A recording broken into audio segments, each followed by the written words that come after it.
There is a reason کہ بشرا be be نے عدالت سے رجوع کیا اور کہا کہ میرے خلاف جو انکوائریز ہیں ان کی تفصیلات فراہم کی جائیں، تاکہ ان کیسز میں یہی ہوگا کہ کوئی خفیہ کیس ہوگا، کوئی انکوائری ہوگی، اس میں یہ پکڑ لیں گے جا کے۔ اچھا پرویز پکڑ بھی لیں تو اس کے بعد بھی اب عدالت سے ریلیف مل بھی جائے تو اب یہی بات ہے کہ عدالت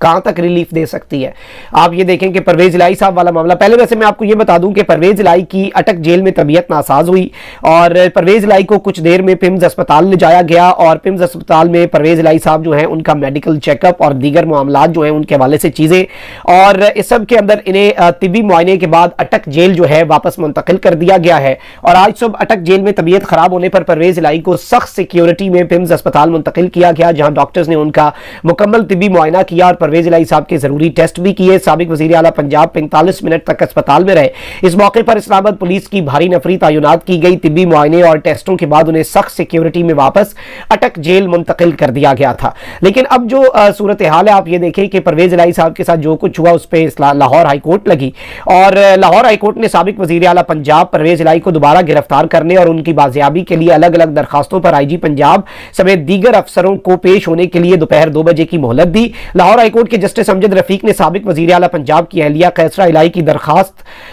مختلف درخواستوں پر سماعت کی، جس میں درخواست گزار نے شوہر کی بازیابی اور انہیں گرفتار کرنے پر افسروں کے خلاف توہین عدالت کی کارروائی کی استدعا کی۔ پنجاب حکومت کے وکیل ایڈیشنل ایڈوکیٹ جنرل نے پیش ہو کر استدعا کی کہ آئی جی پولیس کو پیش ہونے کے لیے مہلت دی جائے۔ عدالت نے 2 بجے کا وقت دیا اور باور کروایا کہ آئی جی پولیس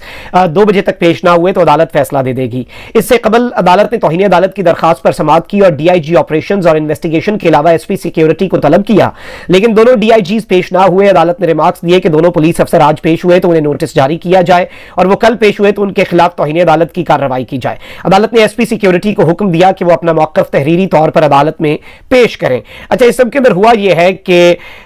جو ڈی آئی جی آپریشنز اور ڈی آئی جی انویسٹیگیشن ہے ان کے حوالے سے یہ عدالت کو بتایا گیا کہ یہ سرکاری دورے پر بلوچستان چلے گئے ہیں۔ دونوں افسران کی جانب سے لیگل ڈی ایس پیز جو ہیں انہوں نے جواب جمع کروا دیا۔ آپ دونوں افسران سے فون پر پوچھ لیں کہ آپ آج پیش ہوں گے یا نہیں، یہ عدالت نے کہا۔ اگر آج دونوں پولیس افسران پیش نہ ہوئے تو انہیں شو کاز نوٹسز جو ہیں وہ جاری کیے جائیں گے۔ عدالت نے دونوں افسران کو پیش ہونے کی پہلے 11 بجے مہلت، پھر 2 بجے، لیکن یہ ساری کی ساری چیزیں جو ہیں یہ ایک بڑا واضح اشارہ ہے کہ یہ معاملات کس طرف کو جا رہے ہیں، اور اس سب میں اس ساری کی ساری سچویشن کو اگر ہم دیکھیں اور اس سچویشن کو ہم اینالائز کریں تو اس سب کو سمجھنا بڑا امپورٹنٹ ہے کہ سسٹم جو ہے وہ اس وقت تک ڈٹا ہوا ہے، سسٹم جو ہے وہ ریاکٹ کر رہا ہے، اور سسٹم جو ہے وہ بڑے کلیئر میسیجز جو ہے وہ کمیونیکیٹ کر رہا ہے عمران خان صاحب کے حوالے سے تمام تر فریقین کو۔ اب آپ یہیں سے دیکھ لیں کہ سیکریٹ ایکٹ کے تحت قائم خصوصی عدالت کے جج ابو الحسنات ذوالقرنین کے رخصت پر ہونے کی وجہ سے chairman P T I Imran Khan کی درخواست ضمانت پر سماعت نہیں ہو سکی۔ سائفر کیس میں زیر حراست چیئرمین پی ٹی آئی اور وائس چیئرمین شاہ محمود قریشی کی درخواست ضمانت کے لیے سماعت کے لیے پی ٹی آئی کے وکلاء جج ابو الحسنات ذوالقرنین کی عدالت میں پہنچے۔ عدالتی عملے نے پی ٹی آئی کے وکلاء کو بتایا کہ سیکریٹ ایکٹ عدالت کے جج ابو الحسنات ذوالقرنین آج رخصت پر ہیں۔ ابو الحسنات ذوالقرنین اہلیہ کی طبیعت ناسازی کے باعث 8 ستمبر تک رخصت پر ہیں۔ عمران خان کے وکیل سلمان صفدر نے عدالتی عملے سے درخواست کی کہ سائفر کیس کی سماعت جمعرات کو رکھ لیں، جس پر چیئرمین پی ٹی آئی کے خلاف سائفر کیس کی سماعت 7 ستمبر تک ملتوی کر دی گئی، اور جج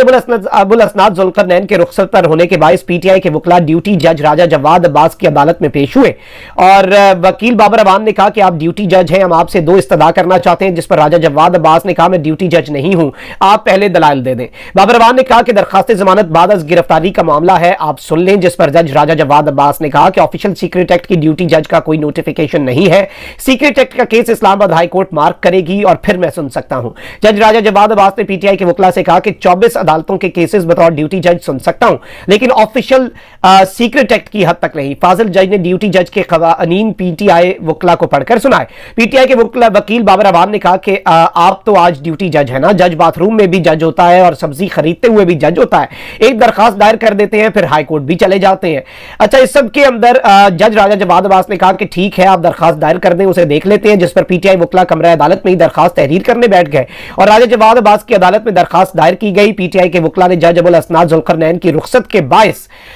درخواست ضمانت سننے کی درخواست دائر کی، اور اس سب کے اندر آپ کو پتا ہے کہ کیا معاملات ہونے تھے۔ ڈیوٹی جج راجہ جواد نے کہا کہ آپ مجھے جانتے نہیں، ورنہ لفظ مجبور استعمال نہ کرتے، جس پر پی ٹی آئی کے وکیل سلمان صفدر نے کہا بہت عجیب لگ رہا ہے جو بھی ہو رہا ہے، کبھی نہیں سنا کہ انصاف چھٹیوں پر چلا جائے۔ وکیل سلمان صفدر نے کہا کہ درخواست ضمانت بعد از گرفتاری کا معاملہ ہے اور یہ تمام تر چیزیں ہیں، لیکن اس سب کے اوپر کچھ ہوا نہیں، اور اس پر اب مزید سماعت کا آپ کو پتا ہے کہ کیا ہونا ہے، لیکن obviously کیونکہ جج صاحب کہہ چکے ہیں کہ یہ میرا